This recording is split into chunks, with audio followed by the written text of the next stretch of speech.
បាទសូមគោរពជាសួរពុកម៉ែបងប្អូនអ្នកគ្នាបាទថ្ងៃនេះដែរខ្ញុំបានចន្ទរាឡានមានឡានតាកម៉ា04ប្រភេទប៉ុង2អូតូកាបតាសបាទពណ៌ទឹកប្រាក់មួយគ្រឿងទៀតហើយបាទសម្រាប់បងប្អូនត្រូវការឡានដឹកបាទ pick up យកទៅប្រើប្រាស់ដឹកទំនិញគ្រប់ប្រភេទបងប្អូនណាបាទយើងមាន Nissan Frontier 05មានតាកម៉ា05 06 07 08បាទមានច្រើនបាទសម្រាប់ពួក pick up បាទចូល stock ថ្មី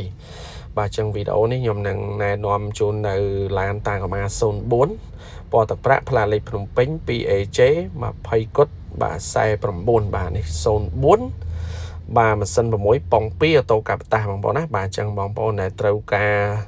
ដឹកទំនិញចូលចំការណាបាទផ្លូវភ្នំឡើងចំណោតផ្លូវព្រៃអីហ្នឹងបាទត្រូវការពួកប្រភេទទូខ្ពស់បាទ pick up បងប្អូនអាចយក04កាបតាសនេះបានបងប្អូនណាបាទចឹងផិតភាគឡាននេះស្អាតបងប្អូនបាទគ្រឿងក្នុងលេងមញ៉េ Android កាមេរ៉ាបាទសូមពុកសូមឲ្យនៅថ្មីស្អាតល្អបាទហើយមួយទៀតដែរសម្រាប់បងប្អូនពុកម៉ែដែលមិនទាន់មានលទ្ធភាពទិញលុយសុទ្ធទិញដាច់ឬក៏បងប្អូនមានលុយខ្លះដែរទុកបង្វិលប្រើប្រាស់លុយបាទកុំឲ្យអស់ពីខ្លួនបងប្អូនអាចដាក់ពាក្យស្នើបង់រំលោះឬក៏រំលោះសុទ្ធ 100% បានតាក់ទងនឹងការបង់រំលោះសុទ្ធគឺយើងបានសហការជាមួយនឹងធនាគារអញ្ចឹងការសិក្សាមួយធនាគារងាយស្រួលទេសិក្សាមួយថ្ងៃពីរថ្ងៃដកឡានភ្លាមហ្មង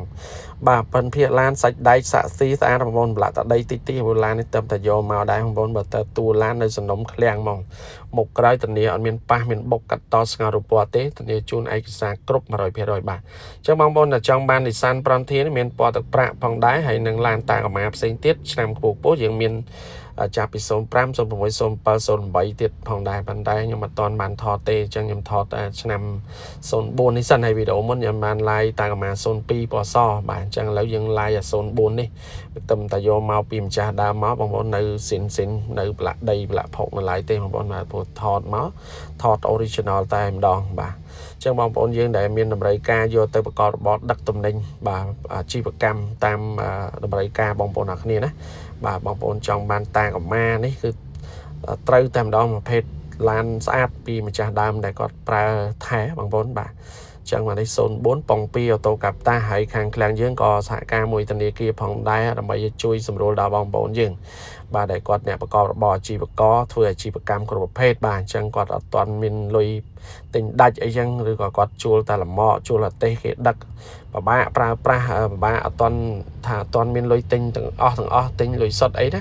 បាទបងប្អូនអាចមានសមត្ថភាពបង់ម្ល៉េះមួយខែ200ជាង300ជាងឡើងបងប្អូនអាចតំណងមកខ្ញុំបាទផ្ទាល់ដើម្បីខ្ញុំរៀបចំឯកសារឲ្យធនាគារសិក្សាជូនបងប្អូនណាបាទសិក្សាតែមួយថ្ងៃពីរថ្ងៃគឺដកឡានបានភ្លាមតែម្ដងបងប្អូនណាបាទអញ្ចឹងមួយគ្រឿងនេះគឺស្អាតបងប្អូនណាបាទអញ្ចឹងបងប្អូនចាប់អារម្មណ៍ទិញដាច់ម្ល៉េះសុទ្ធបងប្អូនតាក់ទងឆាតទៅចូល Telegram បានឆាតចូល Page ក៏បានសម្រាប់បងមានលម្អិតថែមទៀតណាអរគុណច្រើនជួបគ្នាមួយខ្ញុំនៅវីដេអូក្រោយបាទ